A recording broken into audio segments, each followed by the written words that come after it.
ইরানের বিরুদ্ধে ইসরায়েলিদের গুপ্তচরবৃত্তি নতুন কিছু নয়, কিন্তু যদি বলা হয় ইরানের পক্ষে গোপনে কাজ করছে ইহুদিরাও, তাহলে হয়তো অনেকেই আটকে উঠবেন। তবে এমনটাই ঘটেছে বলে দাবি করেছেন ইসরায়েলের পুলিশ বাহিনী, যা ইসরায়েলের মাথা ব্যথার নতুন কারণ হয়ে দাঁড়িয়েছে।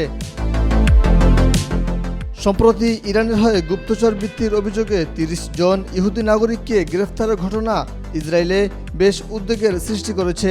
দেশটির নিরাপত্তা সংস্থাগুলোর মতে এই ঘটনাটি ইসরায়েলের বিরুদ্ধে ইরানের গুপ্তচর বৃত্তির সবচেয়ে বড় প্রচেষ্টা। নিরাপত্তা বিভাগের সূত্রে জানা যায়, প্রায় ২ বছর ধরে সাধারণ ইসরায়েলি নাগরিকদের অর্থের বিনিময়ে তথ্য সংগ্রহ এবং হামলার পরিকল্পনার কাজে নিয়োগ দেওয়ার চেষ্টা করছে ইরানের গোয়েন্দা সংস্থা। গুপ্তচর বৃত্তি চালানো এসব ইহুদিদের বেশিরভাগই ইসরায়েলের প্রধানমন্ত্রী বেনিয়ামিন নেতানিয়াহুর ঘোর বিরোধী। এদের অনেকেই নেতানিয়াহুর বিরুদ্ধে পোস্টার টাঙানো ও দেয়ালে নেতানিয়াহু বিরোধী গ্রাফিতি আঁকার কাজও করেছেন।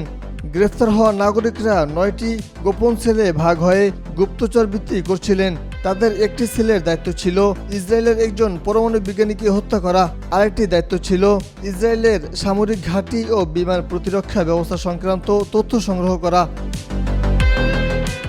অতীতে ইসরায়েলের উচ্চপদস্থ ব্যবসায়ী বা রাজনীতিবিদদের গুপ্তচর হিসেবে নিয়োগ দেওয়ার চেষ্টা করেছে তেহরান। তবে এবার যাদের বিরুদ্ধে অভিযোগ তোলা হচ্ছে তাদের অধিকাংশই সমাজের প্রান্তিক জনগোষ্ঠী থেকে আসা। স্থায়ী বাসিন্দা ছাড়াও গুপ্তচর বৃত্তির জন্য তাদের বিভিন্ন দেশ থেকে ইসরায়েলে অনুপ্রবেশ করানো হয়। তেহরান এই ব্যাপারে কোনো প্রতিক্রিয়া জানায়নি। তবে এই ঘটনার পর ইসরায়েল ও ইরানের মধ্যে চলমান পরিস্থিতি আরও খারাপ হবে বলে ধারণা করা হচ্ছে।